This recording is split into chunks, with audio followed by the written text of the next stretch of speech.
Чым жыве сучасная моладзь, што такое патрыятызм і якія ініцыятывы патрэбны краіне.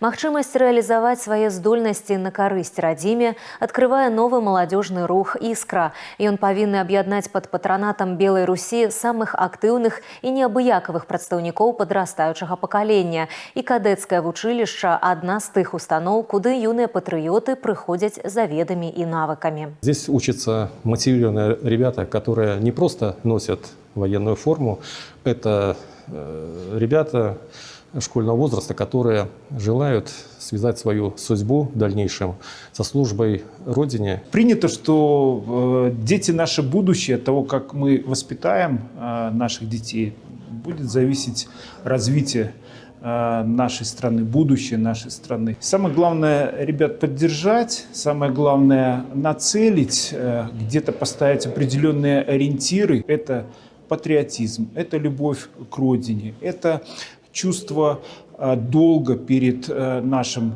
государством, перед нашим отечеством. У рамках рэспубліканскай акцыі «Партыя дзецям» у падарунак установе перадалі тэлевізар.